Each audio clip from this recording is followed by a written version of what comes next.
This is what happens when you use the correct camera settings, but you don't have an ND filter on. Now for the sake of this video, I'm going to crank my shutter speed until I am properly exposed. I'd say about there, it looks properly exposed. What's going on guys, Chris here, welcome back to the channel. What's up creatives? In this video, I have an amazing product I found, which I feel like everyone with the RF system that needs some sort of filter, which pretty much all of us do, should purchase right now, and a link will be in the description if you want to pick one up. I've been looking for a slightly better ND filter solution. Now what an ND filter is, it's basically sunglasses on a camera, because in order to have the perfect, most cinematic settings, which I'm obviously not using right now because you see my hands are very jittery, you need an ND filter to block out some of the light because usually it's too bright. So this is kind of what a traditional ND filter looks like. This is one from Freewell. It's fantastic ND filter. So basically you screw it onto the front of the lens like so. You can slightly turn it to make it brighter or darker. I don't know if you can see that. I think you can. This is the traditional way. Most prosumer filmmakers, videographers use an ND filter, a screw-on ND filter like this. In a more professional situation, usually you have a matte box that slides in specific ND filters. I had a lot of issues with this. One, it doesn't fit all the lenses, and yes, you can get step-up rings, but sometimes that can be a bit annoying. Two,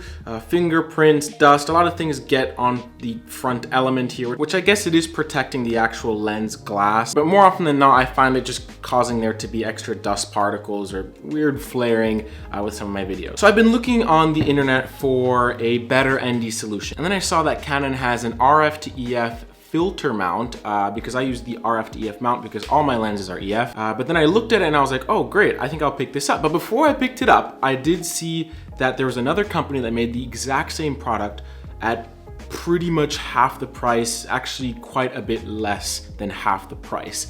So I had to try it out. And then here comes Meike. So Meike is a company that just makes all sorts of camera gear. But the camera gear I'm very interested in is this EF to RF adapter. Now obviously I've already tried it, and that's why I'm making this review. But I was very curious when I purchased it to see if this could be a optimal solution. So I'm gonna break this video down into pros and cons. First, I'm actually gonna put on my traditional ND filter so that I can use the proper camera settings. So actually watch this.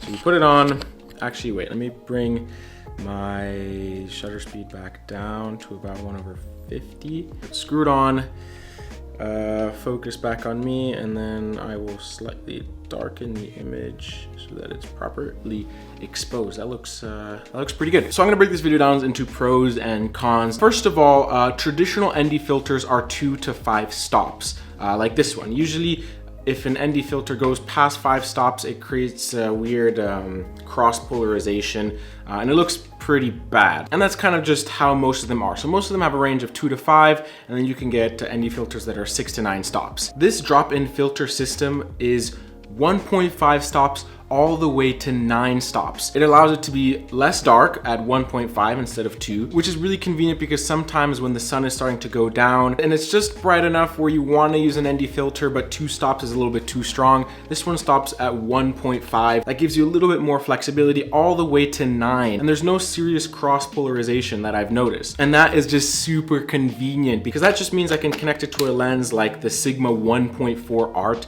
which is a very wide open aperture, so it lets in a lot of light, and I can bring it down to 6-7 stops of ND and shoot in broad daylight, and it just looks so good. And I never had that flexibility before. Usually when I have the screw-on ND filter on the lens like this, I would still have to crank up the shutter speed quite a bit. So I'm definitely appreciating that 1.5 to 9 stop range. The next thing I noticed is that it's perfectly sharp. There doesn't seem to be any change to the image quality at all. And actually, I would say it's even better than the ND filter I was using before. So that's another thing I really enjoy. It doesn't affect the image as much. The next thing I really enjoy is that it's kept really clean. Your ND filter needs to be kept really clean or else the image will get foggy. I already noticed that it's picked up a lot of dust and it has a few smudges here and there. Hopefully you can't see it, but that's just how it is when it's exposed. This ND filter is kept inside of the EF to RF mount. The filter looks like this, and it can be kept nice and clean and safe inside of the actual mount. So very little dust. I have a huge problem with dog hair because my dog sheds like mad and the hair kind of gets everywhere. So it's nice to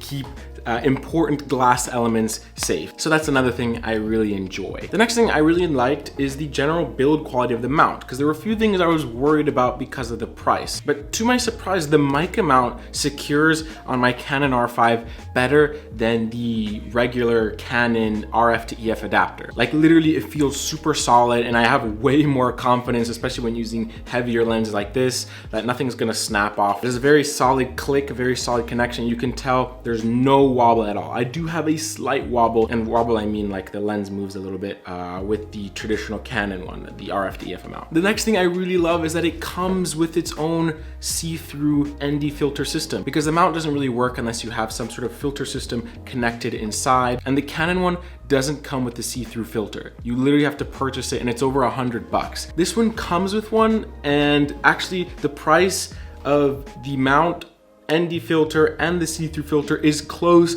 to the price of just the see-through filter from Canon. And that's something I really enjoy and I really appreciate it, and which was pretty much the reason why I chose this over the Canon. The price, which I get into right now. It is way cheaper. This is the price currently right now. I'll have a link down in the description below if you want to pick it up. That does help me out, by the way, because price is honestly extremely important. There's so many things we need to purchase constantly as video content creators, photographers, whatever. So if you can save a few bucks here and there, it can go a long way. And having a mount like this with this kind of build quality, reliability, oh, actually, let me get into that. The autofocus works perfectly well. I was very worried about this because it's the one part that I didn't hear a lot of people talk about in their reviews. I figured it was because it wasn't an issue, but I didn't know if that was weird. I can confidently tell you and confirm to you that the autofocus in this works perfectly well. Actually, let's switch to it right now. Autofocus perfectly well.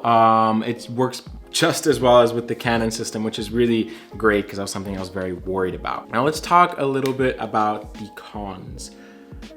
There's only one. I wish I had more. And the only con I have is that the wheel that you use to adjust the ND is very sensitive. Now, obviously it's normal because it's going all the way from 1.5 to 9, and it's a tiny wheel on the side of the camera, which I do enjoy. I like the fact that it's a small form factor and it's pretty lightweight. It's just that it is kind of sensitive, and when you're trying to dial in a specific ND, it is a little bit difficult. Also, there's no real markers to know how much ND you're using, but for me, that's not a huge issue. So when you spin it, like here, like slight touches changes a lot of the exposure. So you need to be very delicate when you're adjusting it and kind of do like micro increments like that to get it where you want it, which is kind of difficult when you're like vlogging or something like that and you're holding the camera out like this, and you need to just gently touch the wheel to properly expose your image, when previously with the ND filter you could just spin the wheel and it would slowly and gradually adjust. So that's probably the only real issue I have with it, and that's pretty much it.